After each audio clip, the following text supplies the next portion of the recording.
There are homes and personal items that belong to people who are no longer with us, including artists, scientists, photographers, and a U.S. president. Leibovitz says she went on a journey from 2009 to 2011, taking photos of places that moved her, including landscapes. She says the collection represents a renewal of her spirit.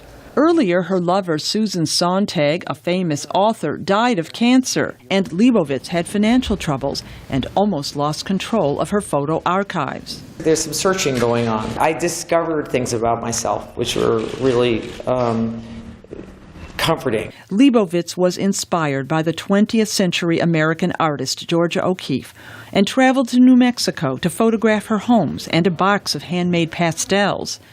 She also captured images of items that belonged to President Abraham Lincoln, including the hat and gloves he was carrying in 1865 when he was assassinated. Andy Grunberg curated the exhibit. And what she's trying to do is really evoke the presence of people in a way despite their absence. Leibovitz has been a photographer for 40 years and is known for her shots of celebrities.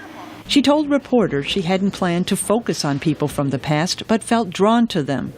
What really drew me to them, I think that they stand out. I thrive, on history. I love it. Leibovitz was fascinated by sharpshooter Annie Oakley, a star in Buffalo Bill's Wild West show in the late 1800s.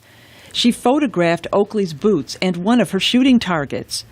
Leibovitz also found inspiration at Graceland, the mansion of rock and roll legend Elvis Presley, where she took a picture of his motorcycle.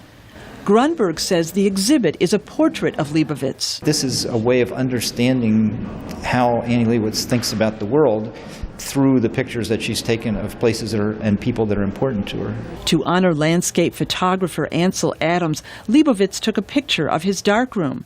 Adams, who died in 1984, was devoted to photographing the wilderness in the American West.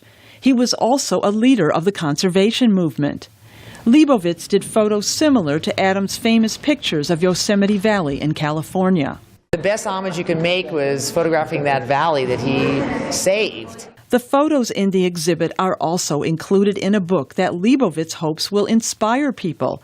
She says she'll continue doing portraits, but also wants to take other kinds of photos. Deborah Block, VOA News, Washington.